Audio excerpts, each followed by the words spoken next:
everybody, what's up? What's up? This is VB co-host, HBCU original. I'm on here with my brother, my other co-host, Alonzo McDow. What's up, brother? Yeah. What's going on? What's going on? A lot of great things going on, man. A lot of great things going on. You know, well, first, let's get the elephant out the room. Rumor has it, ex-NFL star Deshawn Jackson will be the new head coach of Delaware State University football team next season, 2025. What are your thoughts about that? Man, look, this whole new wave, man, of NFL players coming over and coaching, man. I mean, I think that's great, especially at the HBCU level. I mean, I think they should have been getting they just due for HBCUs a long time ago. I mean, it's good to now see them getting recognized and get some opportunities because, you know, it's about putting them butts in the seat at the end of the day, you know. But this is good, man. This is good. I thought about that too, Lonzo. I said, man, this ain't nothing but a money grab at first. But then I was like, you know what? Maybe he is there for the good of the students. I mean, give him time, you know what I mean? And let's see what happens. Well, you got to think about it, man. Especially for the MEAC, man. You know, the MEAC has lost, you know, they lost A&T, they lost Hampton.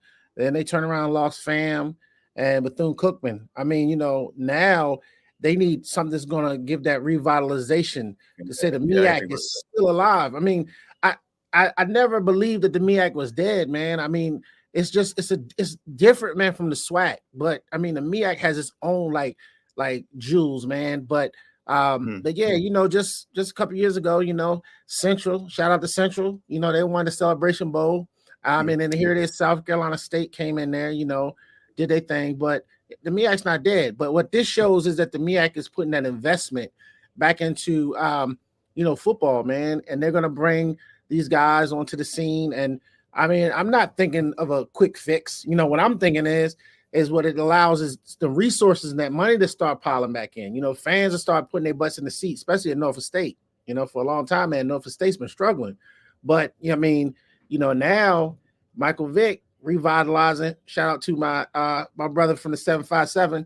But I mean, at the end of the day, you know, HBCUs, man, the charm jewel is football, man, for them. Right. I mean, Deshawn Jackson is a household name. He's definitely a household name. One of the best receivers in NFL history. Listen, I love it.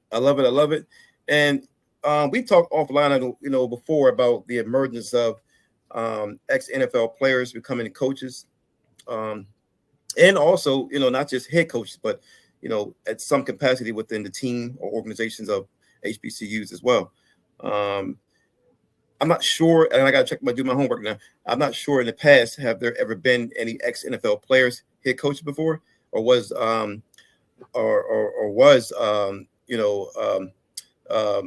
Dion Sanders the first? I'm not sure, but we'll find it out. We talking about HBCUs, we talking about PWIs, because I mean HBCUs. I mean, because I think Doug Williams. Come on now, Doug Williams about the great Doug Williams, man. Yeah, Doug Williams did coach down at Grambling. I mean, not Grambling. Where did he coach? Who coached at Texas Southern? Oh, man, Bubba McDow. No, wait, hold on. I know Bubba McDow was at Prairie View A&M. Hold on, let me pull up. I wrote an article on URA Football Show, which I also do a lot of work with. And on that article, I kind of broke it down to all the coaches that went into the realm of HBCU that were former players, and there is quite a few. I mean, when you look back at, let me just find it real quick. But when you look back of HBCUs giving former players an opportunity, forgot about it. Eddie Robinson and Eddie Robinson at Alabama State. You know, I mean, you know, it's a bunch of them, man. I mean, I can't find it right offhand, but I wonder why it's always football though. I never really see basketball. I never see really. I mean, I haven't. I mean, it may be some who are, but a household name players from the NBA to basketball coaches. All right, so this is just my take. Like I say, I tell everybody I played at HBCU. I played at Hampton University, and one of the things that I saw just playing in the HBCU, a lot of the coaches, man, they get their start there. You know what I'm saying? And this is a feeder for a lot of different coaches to be able to platform themselves to go to bigger, greater things. That's the thing I love about HBCU, man, is the fact that, and all that it does, it thinks about, providing an opportunity to young Black students and also different coaches, minorities, disadvantaged individuals to be able to make something great of themselves. So shout out to HBCUs for doing that. But you do have a lot of coaches, man, that end up grad assistants, and then they end up going and becoming coaches at the HBCU realm, which is a great platform for that. I just hope that what ends up happening is those individuals that have worked hard. There's a lot of guys out here that need a head coaching job. You know what I mean? That have put their dues in. I just hope they don't get overlooked, because that could easily be done. Because trust me, one of the things that I've always said about when you bring in a player that has never coached before, they're two different animals. You know what I mean? Two different animals. Michael Vick and Deshawn Jackson is going to find out that there is more to the game from the coaching standpoint that being a player hasn't prepared you for. So they got to surround themselves around a lot of different individuals that have been position coaches in different areas, assistant head coaches. If I'm not mistaken, though, I think Deshawn Jackson has ran a lot of camps. Michael Vick as well. A lot of camps back in the hometown. Listen. Wait. I'm saying they ran summertime teams. They coached summertime teams. I believe they did, but not full high school teams. Or I'm not sure if that, but they did do. Well, you gotta understand. I mean, you're the CEO. You know what I mean? You're dealing with everything from equipment, making sure the equipment people doing what they do, to making sure that the branding of the team is right, all the way down to if players get hurt. I mean, it's deeper than just the game of football. And I think that's the problem with the sport.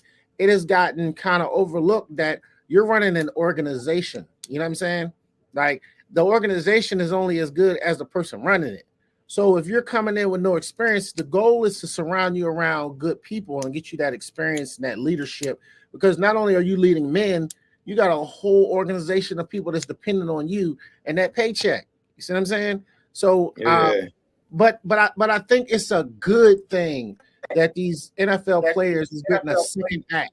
You know what I'm saying? This is their second act. Some of them, all they've been known for is just being athletes. But now Michael Vick, DeSean Jackson, they get an opportunity to be known as leaders. You know what I'm saying? It's not about them anymore. They're going to be leading men. So the beautiful thing about that is that these guys get a chance to deal with kids that come from their type of environment, their neighborhoods, and instill inside of them all the values that they've learned as a professional athlete, doing some of the philanthropy. I just want to see I want to see the resources they're going to bring. I'm excited to see the resources. Look, dude, the resources are going to be ridiculous. Now, I will say this: they may not be Deion Sanders resources. Why not? Why not? Michael Vick and them, No, you're dealing with a different animal when you talk about Deion Sanders. I mean, just in his brand presence, you know what I'm saying? He's a brand maker. You know what I mean? And had he stayed at Jackson and Jackson treated him right, you know what I mean? That dude would have done so much more. I know everybody. That dude had Walmart. You don't think that Deshawn Jackson they can't bring in, people? They can't bring in, Look at the years you're talking about. I don't even want to compare them, man. I don't want to get started with that, man. It's two different levels, man. Two different, it's just two different levels. It's not even to speak on. You know what I mean? It's just not. You know what I mean? But when you talk about these are two young individuals that's coming in and getting an opportunity. And I don't care about their past. Like, I talk to many people. I don't care about their past. I care about the current men that's going to be leading these individuals. I care about what message, resource, and what they're able to bring positive to the situation of these HBCUs. You know what I'm saying? Delaware State and Norfolk State, man, they have been two struggling programs for a long time. Let me ask you a question. What do you think about their knowledge of the game? Now, Deshawn Jackson, Michael Vick. Now, and just for you people that are tuning in, first of all, if you're tuning in, welcome. I'm here with Brother Alonzo. We are talking about the decision for Del State to hire Deshawn Jackson, former NFL player. He also he played for the first of all, he played for my team, the Eagles, who has beaten the Baltimore Ravens. That's first of all, and And Michael Vick is also has been beating the Ravens, and he was an ex-Eagle. So they're both will be joining Norfolk State. One is going to Del State. So in the next 2025, what are your thoughts? Chime All in. right. Let me bring somebody else to the conversation that we haven't even talked about. This is an outstanding coach that doesn't get the kudos, and that's Eddie George. Oh yeah, Eddie George. He's down Tennessee State. Yeah, yes. yeah. Now Eddie George. Now listen. You gotta understand something. And I hate that I even forgot. That's my guy. Like Eddie George. Eddie George is right there. Yeah, I forgot he's at Tennessee State. I played it. One of the things about Eddie George, man, is that he's had some longevity there. All right. He's been there. I believe his son is played there or is playing there. We have to look at this from a different standpoint of evolving. All right. HBCUs, especially at the sports level, they have to evolve. You got what's happening in the P4 and the conference alignment, the PWIs, man, they're getting all these contracts with media, bringing in all type of money. They're making some power moves. HBCUs have to make some power moves. These are power moves. You know what I'm saying? This is going to draw the attention of media to come cover Del State and to come cover Norfolk State, which is great. You know what I'm saying? Anything positive for our HBCUs, I love it. You know what I'm saying? But at the end of the day, this is not enough. We got to rally around them, but we can't be saying that they're the saviors. Like we've already seen that ship go with Dion. You know what I'm saying? And the fact that Eddie George has been at this program for a long time at Tennessee State, I mean, shows that if you're doing what you need to do, you're building men, building character. You know what I'm saying? This is your second act as a leader, as a coach, as a CEO. Man, I love it. I love it. Now, let me ask you a question. As far as, like I said before, we didn't get a chance to talk on this, but the knowledge part. What do you think? Oh yeah. Because Dion played defense and offense, so his knowledge is different than Deshawn Jackson, who played just wide receiver, wideout, and then Michael Vick, who just played quarterback. Well, they didn't play defense. Two different things, man. Two that's what I mean. So will they be able to, control, adapt and take over, like you said, take over the teams? And they have to be surrounded around good people. And I hope that there's not a lot of scared coaches out there that are not willing to take this opportunity. You know what I'm saying? And help these brothers, man. They help them. You know what I'm saying? I know one. Call me up. I know one right now. Michael McDow, my uncle. I mean, he coached in the Arena League, Arena 1, Arena 2. He's won championships. I know a ton of coaches. I know a lot of people that at least give them an interview. But the one important thing that I'm saying is surrounding yourself around good coaches. That's going to be key because it's going to be a learning curve. As a quarterback, you understand the game of football. That's the thing about Michael Vick. Michael Vick, he'll understand the game of football because he was a quarterback. Now, I know in the past we talk about he didn't I guess there was an article about him not reading his playbook, kind of doing what he needed to do.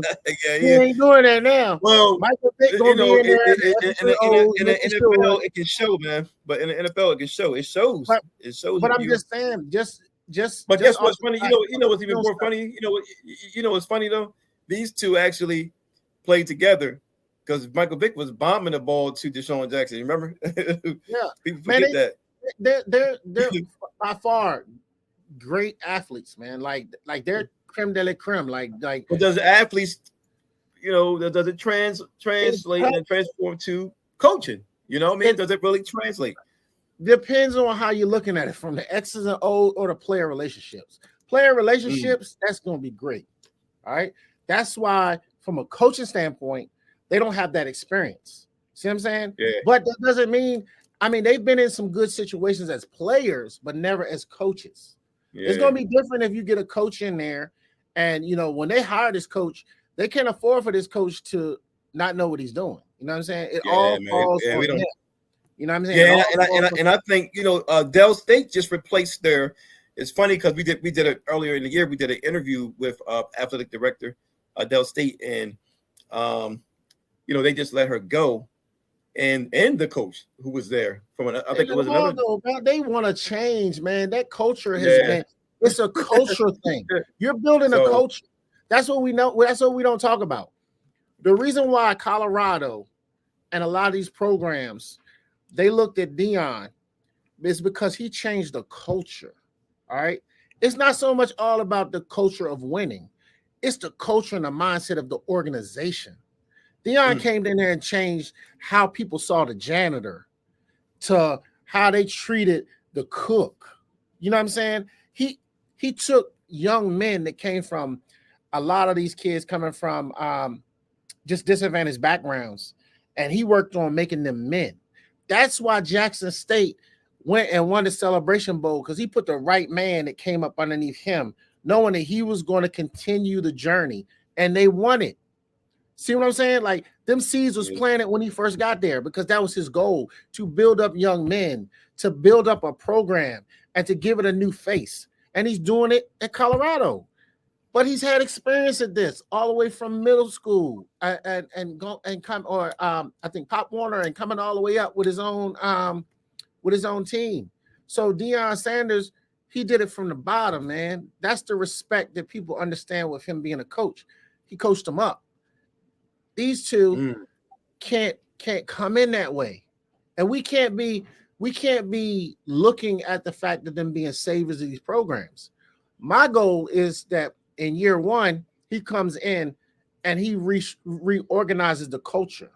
In year two, and I don't want him to have to go through revenue. Right, I don't have to go through a whole bunch of problems, man. Yeah, no, but that's what he needs to do first. He needs to get in there and get everything in order, his house in order. He got to look at the players that's going to follow his leadership, and the other players, man, you got to let them go. Because trust me, the reason why a lot of these HBCU teams are struggling is not because they don't have good athletes. It's character, man. There's so many kids, man, that get down there, man, and some of them, they just don't pan out because of character. They're not showing up to workouts, and some coaches, they accept them. Get rid of them. My thing is, why go to college? That's not what you want to do. Why you wasting your time, wasting the coach's time? If you don't want to be serious. So I coach high school football. I coach high school football. All right. One of the things, man, you don't want to discourage these kids from trying to achieve their dreams. All right. Not at all. The whole goal is to build these young men up so that they can see potential in their future by using sports as a means of education and as a means of paying for their school. All right. So, but what happens along the line is social media, the perception of what they believe is fame or whatever, that gets in the way. You know what I mean? When you got all these girls telling you great and all these people telling you great, then you get to college and you're dealing with some real dogs. You're dealing with guys that show up 6 o'clock in the morning to lift weights, that already have their grades together. And here it is, you was a player that was good in your area, and you maybe wasn't a film guy, or you maybe wasn't a weight room guy. And you come there and it's like, oh man, I'm dealing with people that see this as a business. We're not teaching these kids, man, especially now with these NIL and stuff like that. These kids need to know now, look, this is a business. Yeah, man. So I'm not going to discourage a kid that wants to live his dreams, but there needs to be some expectation management. And there's not. And this social media and this new generation of just sports, man, it has no mercy on these kids. Yeah, and these kids, man, they really don't have an understanding. They don't have an understanding. They don't have a love for the game, man. It's no love for the game to me. Vince, think about it. When I used to watch football, I used to be sitting on the couch with my dad, and we used to watch a whole game. And not only did we watch the whole game, he used to break down the X's and O's with me. I'm sitting here as an elementary school kid, middle school kid, high school kid, learning the game from my father, sitting at understanding coaches' schemes and all that stuff. These kids don't watch full games. They watching clips. Our attention span has gotten to the point where these kids can watch highlights of a game, and they pick from that. You know what I'm saying? That's sad, don't man. watch full games, man. They don't. Come on, they don't watch no tape. They don't watch no tape of the game or nothing, man. Man, they watch the whole game. And I don't fault them. That's what Dion said. Dion said that too. He said he had a problem with these kids. they didn't watch the film, didn't want to watch the film. He got rid of him, man. Put him back. Hey, you go back to the portal. Hey, that's the thing. I hope that he makes the right decisions and has an interview with each and every individual on that team, even DeSean Jackson when they come in, and you know what I'm saying, and they really they do their research, find out about the kid, and give them an opportunity to plead their case. But if not, man, this is a business, dog. I want to see. I'll be honest with you. I want to see players like. I want to see LeBron James come back to HBCU and coach or something. You know what I mean? I want to see him coach the basketball team, man. I want to see basketball players. Basketball players is I think they too diva, man, for me. Hey, look, I'm gonna say this right. I'm gonna say this right here. Man. I'm gonna say this right here. Your wishes, if I had a crystal ball, and let's just say I was psychic right now, and from what I saw at the Norfolk State, when they were basically talking to Michael Vick about, and you saw Allen Iverson was sitting right next to him. Oh, yeah, come on, Allen. Yeah, he'd be a great coach. Come on down there and coach, man. I think yours, man. Like Allen Iverson at Norfolk State with Mike Vick in Norfolk State. Come on, man. Come down there and coach, man. You bring all the resources. I may be looking into it a little bit, you know what I'm saying? But that support, come on, man. That support. Look, I remember being at Hampton, man, and Iverson used to drive his cars over to the Hampton University. Boom, boom, boom. And players used to, ride with him to the Go-Go's and stuff like that. You know what I mean? So I saw him all the time there, Yeah. If Hampton he came to Philly all the time, man. He let Allen Iverson get away. Shame on y'all, man. Yeah. Tell him come on down there and coach, man. Hey, you know what I mean? Y'all. And they will listen to him. You. Yeah. Huh? And they will listen to him too. Man, but this is the problem. All right, listen. There's so many gatekeepers, Vince. So many gatekeepers. Me and you understand the whole deal. These gatekeepers, we deal with them every day. They don't want to see that, man. They don't want to see the change. They don't want to see the change. They ain't got the time. Because a lot of them, man, they trying to live their longest to be able to do whatever. But at the end of the day, man, you know the game. Yeah, if you're chiming in, listen up. We're speaking about Deshawn Jackson and his new position as head coach of Del State. Soon to be, they are working out the details right now. As you know, Del State did release a statement that their athletic director will no longer be there next year, as well as their head coach of, I believe, 2 years. He was there 2 years. I believe they had like a 1-12 record or 1-13, something like that. It was awful, man. They need budget. So they're going to bring. So listen, but Del State. I will say this though. Let me bring on John. I got JL in the bill. What's up, hey man, what's up? God bless y'all. How you doing? I will say Del State though. They are very innovative, and they are going after coaches who are winners now. Because remember, the volleyball coach was a champion. He won a national championship. That we just seen recently. Their baseball coach is pretty good. Their women's volleyball team is pretty good. Coaches is real. The softball team is pretty good. The track and field coaches are pretty good. So they got Dane Johnson, who was the national champ. So they got in other positions, they're great. Now football, it just because you got to understand, man. Basketball, they're great as well. But you have to understand when you're dealing with football, all them athletes in the South and all them athletes in the Maryland DMV area, what is going to be the draw to bring them to Delaware? You got to think about that. Location means everything. Yeah. A&T is going to get athletes just in general because of their geolocation. Yeah, location. You know what I'm saying? Yeah. But this move by Dion, by Delaware State, is a power move because now what it's doing is saying, "Hey, we got a guy that played in the NFL.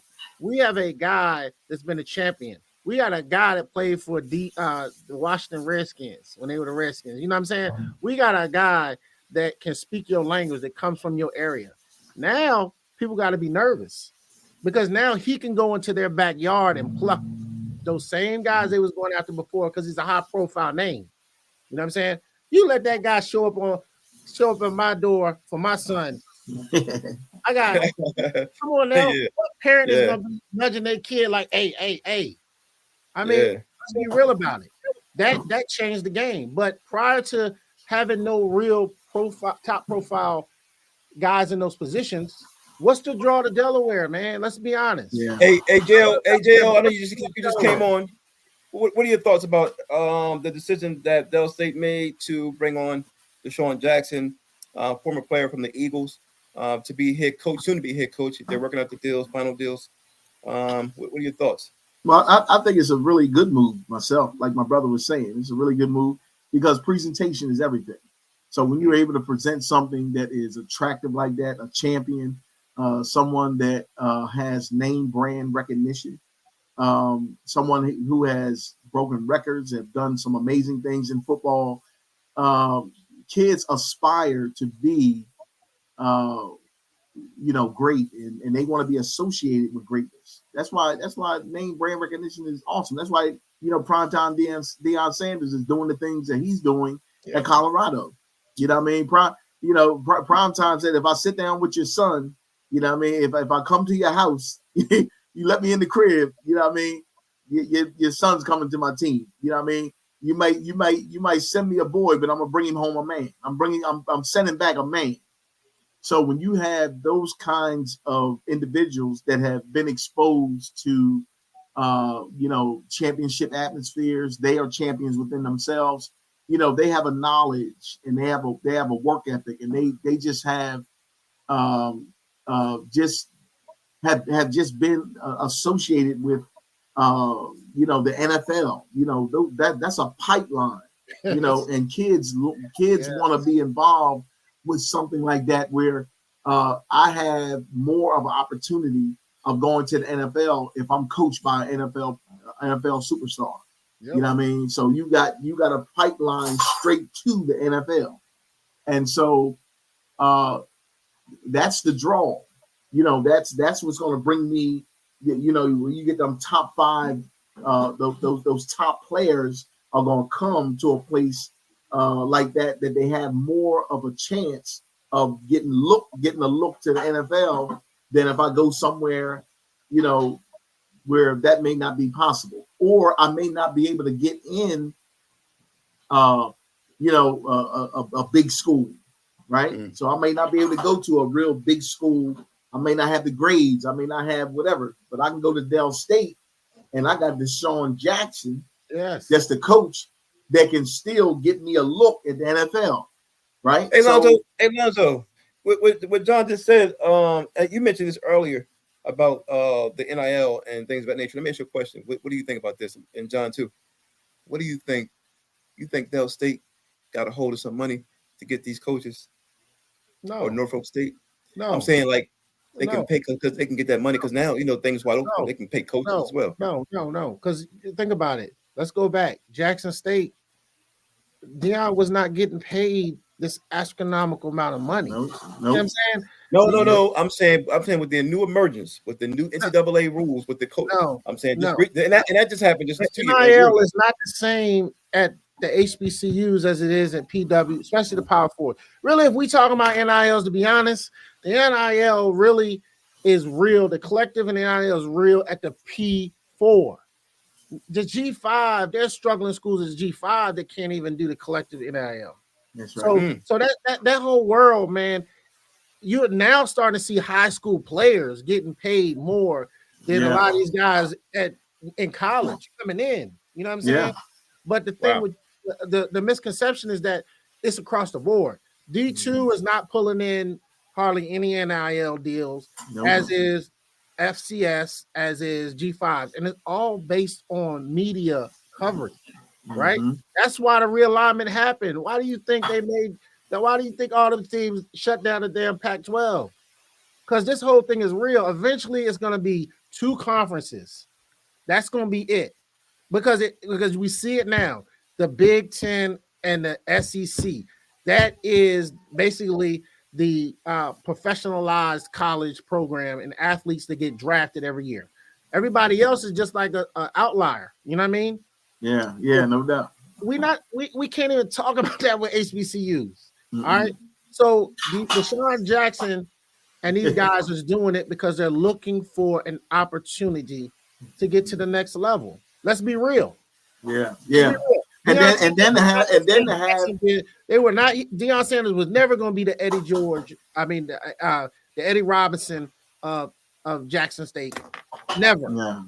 There's only one of them. Fools that wanted to believe he can be there forever. That ain't happening. These guys is looking at it and saying, "I want to be a coach. I want to get in the game. This is my first way in." Because let's be honest, a lot of these P5s and P4s, P4s. A lot of these Power Fours, they won't give them opportunities, man. Let's be real. Dion is creating a pipeline, man. Yeah. They won't give these guys opportunities. So the HBCUs is a platform for them to be able to. And that's what. And you know what? Dion said that. Yeah. He was saying that he wanted to create opportunity for other NFL players that desire to do that, to play at this next level. But they got to come in. They got to come in with the right mindset. Yes. Right. You got to come in with the right mindset, and it got to make sense. For Deshawn Jackson to come in, and you know what? Like my man, brother Lonzo was talking about as far as the NIL. You know, I was talking to Stan Waterman, Coach Stan. Shout out to Coach Stan, Del State. And one of the things that they're doing now is you can actually sign up to be a donor for like an NIL situation where you can actually give money to a player. Let's just say, for example, you wanted to have one of these star players from the MEAC conference come and speak to your school. Well, you can actually donate to him, to that specific player, and you can give the details of what you would like him to do or whatever, and he would get that $1,000 or that $10,000, whatever it is that a person would want to give him to actually come in and share a speech or share his story. You know, that's how they can get paid as well. So they get paid like that through donors, through individuals that want to maybe give back to the MEAC, conference, and have a player come in and do something like that. So there are various innovative ways in which that happen, but it's not a typical situation like with an NIL deal that we are hearing about now. It's not that, because they don't have the resources, nor do they have the money. That money goes to the big schools, right? And not only that, but let's think about this. You show me at HBCU or FCS donor that's going to give $1 million just to an athlete or to a couple athletes. You know what I'm saying? Yeah. Think about that. A guy that may not even ever get a shot at the NFL. But when you're looking at you're and I'm gonna say even the lower level like Maryland's and Virginia, the ACC schools, they can't compete with the money coming in from the Big Ten and the SEC. You know what I mean? Those guys you're talking about the collective being, man, they paying these guys back and forth. Oh no, he come over here. We paid him more to come over here. They're doing that with the 5 stars. Yep. Do you think Juju from Georgia, that quarterback that's about to go to Colorado, you think there wasn't a donor saying, "Hey guys, look, we need when Shador leaves, hey, I'm about to drop a couple million to get this kid. Yeah, he's gonna sign with us." Yeah, you know what I mean? Yep. That's how they doing it. Well, Vince, you seen where Penn State had the boy from Baltimore. Oh yeah, he was nasty. Oh, Ely, the boy from boy, he right from the city of Baltimore. It ain't like he couldn't have went to Coppin. Now he going to Maryland. Ain't like he couldn't have went to Maryland. He couldn't have went. He went to Penn State. And trust and believe. There was some incentive. Come on now, there was some incentive for him to come to Penn State. Oh no, right? Because he was one of the best in the country. I mean, what play are you talking about? That is basketball. Basketball. I forgot his name. But he definitely was one of the best players in the country. He definitely Penn State. I think he probably seen how massive it was. It's a little bit bigger than Maryland, but a bigger stage. Maryland ain't putting that money out, man. You gotta no. I mean, Maryland has capable sizes as stadium and all that, but it's not stadium. It's the money. Penn State. It's a powerhouse program and got donors that want to. Wait, hold on. They're in the same conference. Right. What y'all talking about? Conference don't mean nothing. You got levels to this thing, man. Like Indiana about to have a boatload of money. It's They sure is. and now how in the world did Indiana go? We're not even talking about the portal. But how did Indiana end up becoming as good as they are? That was money. That was money. Straight up.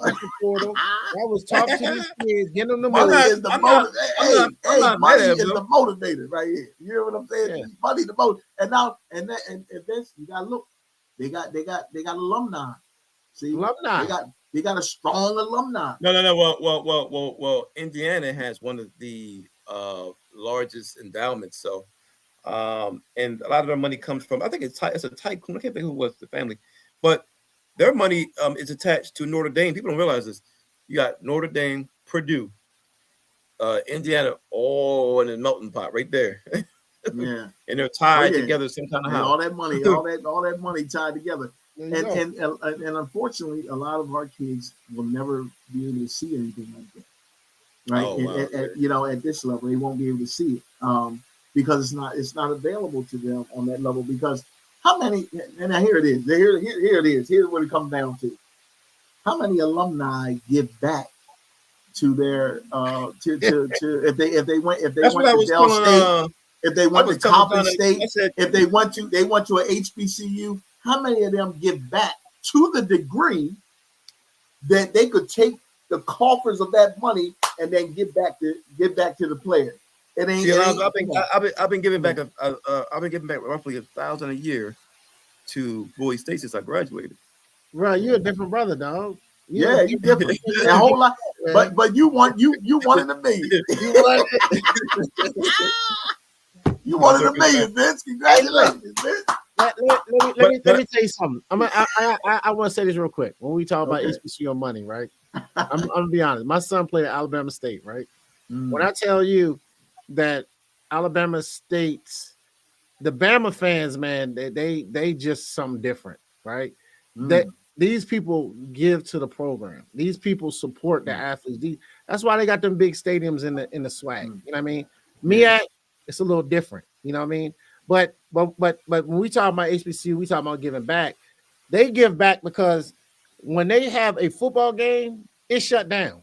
They give back to have that entertainment, to have that excitement, to be a part of a culture. When you come up north in the MEAC, it's too much to do. It's so much to do. Like people aren't putting back into that because I can go here, I can do this, I could travel to New York, I can go to Philly, I can go wherever. So it's not like in the South where towns shut down, man. That's a tradition, it's like a religion. The whole towns. It's like they going to church. Yeah, so it's different. You know what I mean? That's why they had the big stadiums. That's why they put back into it because that's something that they love and they cherish. They stand come on up here. It's different. It's too.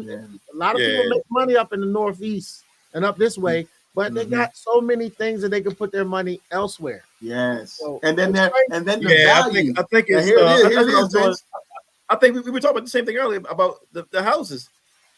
It's the same thing, man. Well, we can't even say that because living in the South for so long, man, like the incomes, like you got to understand that the income difference, man, it kind of balances out a little bit. The incomes is different. You know what I mean? It's the value systems that's different, right? There you go. Value. There you go. That's it, Vince. The value system. South, value systems about sports is different from up here, up north. That's right. That's right. Yeah. And they and yes, and up there is their whole thing is if you ain't supporting, you ain't important. You ain't important. You're right. Come on. If you ain't supporting, you ain't important. So guess what? You got to definitely be supporting because that's just a part of what it is there. That's the part like Lonzo said, that's part of the culture. Part of the culture. Yeah. It's part of the culture. You have been engrafted into a culture when you come there. So that's why you celebrate it on that level. Where there's no value, there will be no investment. Amen. Well, listen, if you're just come on, did I preach? Hey, Lonzo, did I preach? Did I preach right there? Yeah, you did. Yeah, you did. I'm preaching right there. Where there's no value, there will be no investment, and they don't value it like they do up north. They don't down south. They don't value it like that. Not at all. They don't got the same. Yeah. Listen, if you're just tuning in, we are talking about the Deshawn Jackson hiring at Del State University football team. They did let go their previous coach and also the previous athletic director. She was just removed as well. So new things are turning over at Del State. Listen, listen, my man. Listen. Shout out to my man. We went to high school together. Come on. You know who he is. Who's that? The president. Who's the president? Who's the president? Tony Allen. Tony Allen. The Tony Allen, my main man. Tony is a winner. Listen, Tony Allen is a winner. And he wants to be associated with winners. That's my man. Listen, we went together. Hey, let me tell you something. We in Penn, our football program was so strong, it was like a tradition for us to win. Something was wrong. Something was wrong. If we in Penn didn't win the championship, what's going on? Something is wrong. So he has been let me tell you something. He's been associated with winning ever since I've known him. So if somebody is in his peripheral or in his program that ain't winning, guess what? He gonna uproot that because Dr. Tony Allen is a winner. I'm preaching right now. I was talking to him at the volleyball championship, man. He said, listen, man. He said, get ready, man. Some things gonna happen. I didn't know. I didn't expect this though. Come on. He ain't gonna listen. That's my man. Listen, he's a winner. I'm telling you, that's my main. So Aljo, we gotta go down there because Tony, he's funny, man. He's a funny guy. But shout out to Dr. Tony Allen at Del State University. Listen, and if our Del State students are watching, listen, stay tuned. Like we said, 2025, y'all got a whole lot of new things coming to y'all campus. 2025, you know Del State is coming alive. You better be ready. Hey, Alonzo, you got anything you want to say out to the public before we roll off? Hey, man, I'm just saying, man, give these guys a chance, man. Like they passed, let it be the past. These guys deserve the opportunity. Ain't nobody bring the pass up, man. Who wants the pass up? We already know. Look, you don't understand. I was telling folks, man, about the hiring of Mike Vick. And that's another one. I like that. But you also got to understand too, Deshawn Jackson has a pass too. All right. So let's lead a pass in the past. Let's let these grown men. Hey, but also we all got a pass. We all got a pass. But you know the mainstream media and some people, man, they hang on to every little negative thing. And we can't allow that. We got to shut it down. Because at the end of the day, man, these young black men deserve an opportunity.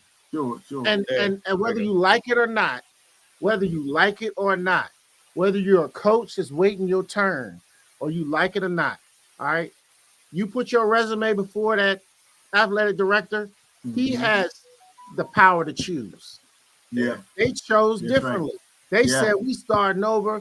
We need resources. We need better athletes. We need money coming in here. And that was what they chose. So we got to respect that. But at the same time, we got to respect that these guys are going to come in and they're going to build good character men.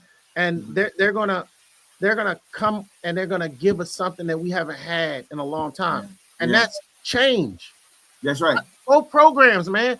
Come on. Both programs have struggled for so long. I'm glad you mentioned change too, man. Yes. I'm glad you mentioned change. And for those before John comes on, I want to just to mention, hey man, listen. For those who are Ravens fans or Cowboys fans, like these two, like these two right here. Come on, man. You know what I mean? The Eagles is coming. The Eagles is coming. Oh Lord. The Eagles is coming, baby. We're coming. Here you go. We talking about college sports right now. We're not talking about no NFL. We're coming, man. We're coming right now. Hey, John, take us out. Go ahead, man. Listen, until the pain of staying the same becomes greater than the pain of change, you will remain the same. Amen. I'm preaching right now. Look at you hear what I'm saying to you? So whoever's listening to this, understand this is for you. This is a bonus track I'm giving you here from HBCU Original. I hope you receive this in the name of Jesus.